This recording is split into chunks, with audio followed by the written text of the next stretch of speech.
Yo, recap of my whole week because I missed day 31, 32, 33 of trading. So it was a crazy week.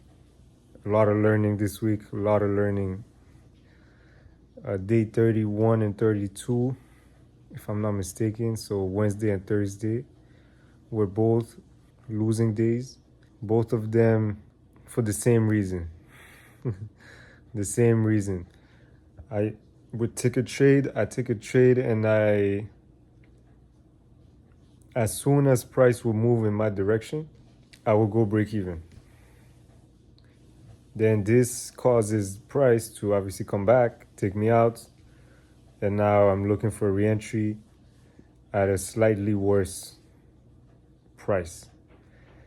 And then that re-entry either loses or same thing, it goes up, I go break even again. And then, for example, on Wednesday, that just kept happening. I kept being entered a little bit worse each entry. Eventually, they're so bad that when price retraces, it goes past my stop loss. And I end up losing on the day, and price ends up going to where I was targeting for my take profit. But I have a losing day instead. So that happened literally 2 days in a row. I'll put the trades here and here. It is very frustrating when that happens because it's completely me that's stopping myself, you know? So Friday, I realized that. I told my wife too. I just took one gold trade on one of my accounts and on the other one too. So I took one gold trade, this one. And after it started going up, I left it. I didn't take partial. I didn't move my stop loss. I didn't go break even, nothing. I just left it the way it was. Price ended up coming right back and then went back up and then come right back again. And then finally it went up. I think I was looking at it, but not too much. And ended up going to my TP, man. After it left that range, I went break even because it made sense at that point. When it leaves, not when there's just a reaction, you know? That they made back the losses from the previous 2 days. On my funded next account, I also took a NAS trade and this same exact thing. I had a great entry on NAS because indices were dumping and NQ was so high. And then I saw SMT between ES and NQ, literally perfect.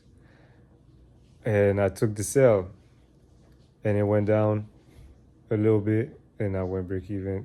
It came back, took me out. And then I had to find a re-entry lower, which wasn't that good. And then eventually it dumped here. And then I took a trade, I took sales, those lost because it was too early. And it went up. And then I sold from there again. And then it continued going lower where I made more profit. Ended the day with 3% on the funded next account and a little over 2% on the top step account.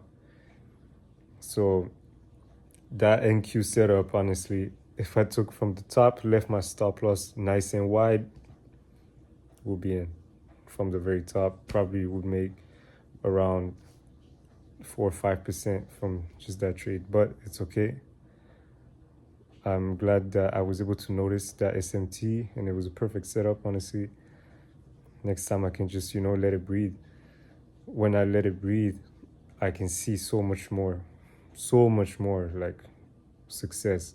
So I'm already understanding when I cut my entries down, I would take less entries, I see more success. Now I'm understanding when I let each entry breathe until it makes a lot of sense to go break even, I see more success too. So it's really, I feel it, man. I feel it each and every week. I'm adding skill to my skill set, it's really the growth this year has been crazy. The growth has been crazy. I feel good about it. I feel good about it. So here's my balance now on the for the next. Here's my balance on the top step.